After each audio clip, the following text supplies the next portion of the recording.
Escrocii care terorizau bătrâni cu repararea acoperișurilor. Escrocheria acoperișul utilizată de către țigani de origine maghiară din județele Cluj și Mureș s-a extins și în toată țara. 9 persoane au fost reținute de procurorii DNA pentru acuzațiile de constituire a unui grup infracțional organizat, șantaj, înșelăciune și evaziune fiscală. Victimele sunt tracolate de cele mai multe ori prin intermediul unor pliante, pe care unii dintre membrii grupării au sarcina de a le procura și de a se îngriji de distribuirea lor, cu precizarea că victimele sunt alese numai din categoria persoanelor de vârsta a treia fiind vulnerabile. Iar numărul de pe pliante era al lui Gaborițic. Odată contactat de către o persoană care dorește să efectueze reparații la acoperișul locuinței, Gaborițic se prezintă drept patronul firmei, sub numele fals de Daniel Dogaru și stabilește minime detalii referitoare la adresa clientului, căruia îi comunică faptul că în cel mai scurt timp la locuința sa se va prezenta un inginer care va efectua măsurători și va stabili detaliile contractului.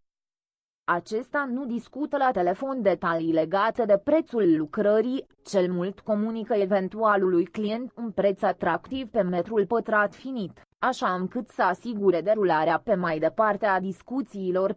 În scurt timp, la domiciliul victimelor se prezintă unul sau doi dintre membrii grupării, respectiv cei care au sarcina de a încheia contracte de prestări servicii.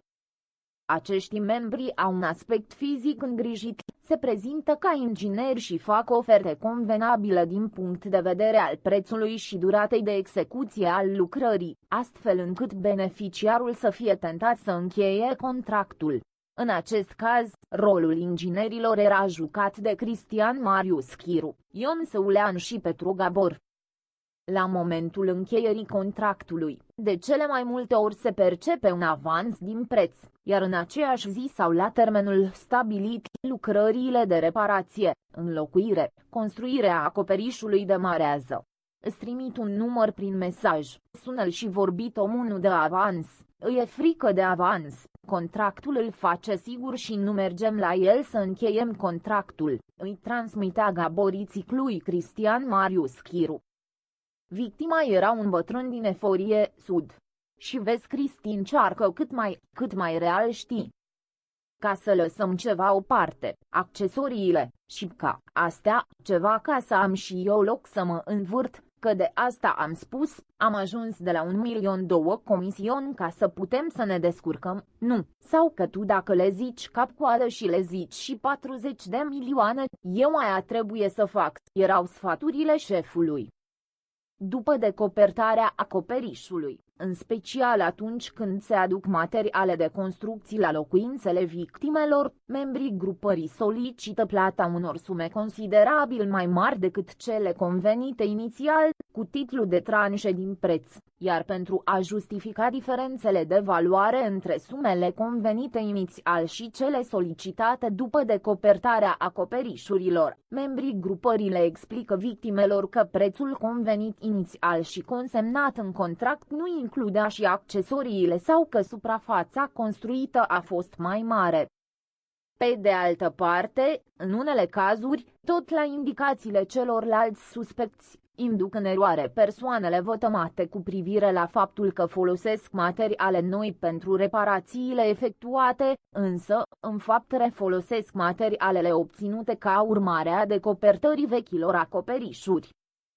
Prin această metodă, prețul solicitat pentru finalizarea lucrărilor devine excesiv de mare în raport cu cel inițial convenit, astfel că, în mod firesc, victimele opun rezistență în a plăti aceste sume, moment în care își intră în rol acei membri ai grupării care au sarcina de a intimida victimele și de a le determina, prin amenințări directe sau voalate, fie cu acte de violență, fie cu lăsarea imobilelor decopertate sau cu luarea materialelor fixate pe acoperișuri, să plătească respectivele sume de bani.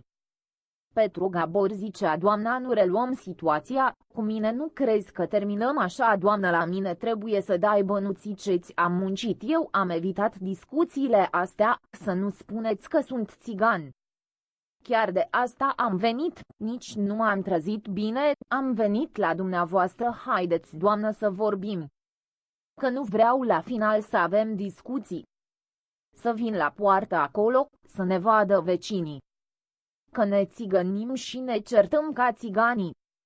Chiar de asta am evitat, de asta am venit. Vă rog frumos. Da? Păi acum când e gata casa, ca țiganul la mal ne necăm? O rămas 3500. Nici un leu, nici în plus nu mi trebuie, nici în minus, vă rog frumos, spunea Petru Gabor. Doamna, ascultă-mă, te rog frumos. Eu cu mata vorbesc, n-am nici eu treabă cu doamna. Nici nu vreau să fac țigăneală, să credeți că eu fac țigăneală, că-s țigan. Am discutat ceva, am plecat de acolo, am discutat ceva, ați spus că trebuie să-mi mai dați 35 de milioane și îmi dați banii. Să nu credeți că nu-mi dați banii, vă rog frumos. Vă rog frumos, nu e o sumă de 5 milioane, nici de 100 de milioane. Următoarea fază era ca cei veniți să amenințe erau membri ai grupării, au un aspect fizic impunător, sau țigani de origine maghiară, care se prezintă sub calități false de patroni ai societăților comerciale prestatoare de servicii sau se prezintă pur și simplu bulibaj, astfel încât victimele, puse în fața faptului împlinit, realizează că au fost înșelate, însă de cele mai multe ori, sub presiunea amenințărilor primite, acceptă să plătească sumele solicitate, pentru obținerea cărora uneori chiar fac împrumuturi la bancă sau la cunoștințe. Este de menționat că în multe cazuri aceștia se folosesc inclusiv de etnia lor pentru a le adresa persoanelor vătămate amenințări voalate, formulate prin negație: eu sunt țigan, dar nu vreau să ne țigănim, eu nu te ameninț, eu nu vreau să iasă scandal, eu nu vreau să ne întâlnim pe stradă și să ne uităm urât unul la altul. Foloseau amenințări de față cu polițiștii: te ameninț aici, de față cu poliția. Știu ce mașină ai. Stai că-ți fac eu poză la mașină și o să vezi tu ce pățești. De față cu poliția îți spun că nu rămâne așa. Săulean s-a rățoit chiar și la polițiști: ce, nu știți cine sunt eu? Că tocmai am vorbit cu comandantul poliției. Vă mie vreți să-mi cereți buletinul semnul întrebării. Într-un caz, una dintre victime a declarat procurorilor că această grupare l-a amenințat că o să-i dea foc la mașină. Mă aranjează într-un fel, că va avea grijă de mine și că îmi va da foc autoturismului, a explicat victima. Judecătorul a explicat că lăsarea în libertate a membrilor acestei grupări, chiar sub puterea unei alte măsuri preventive mai puțin restrictive de drepturi, ar conduce la prejudicierea anchetei penale, întrucât direct sau indirect inculpații ar putea intra în legătură cu alte persoane, în scopul punerii de acord cu privire la unele declarații ce trebuie sau nu trebuie date organului de urmărire penală, în scopul evitării sau atenuării răspunderii penale a unor persoane. Interesul public al societății prevalează regulii respectării libertății individuale, astfel că lăsarea în libertate a inculpaților ar putea să încurajeze și alte persoane predispuse la săvârșirea unor infracțiuni de același gen să acționeze fără teama de reacția imediată și promptă a organelor judiciare, dar ar crea și un sentiment de neîncredere în autoritățile judiciare care au rolul de a combate și sancționa astfel de practici care au ripilat opinia publică, în condițiile în care din susțineriile procurorului rezulta că după reținerea acestora s-au prezentat și alte persoane pentru a reclama fapte asemănătoare cu privire la acești inculpați.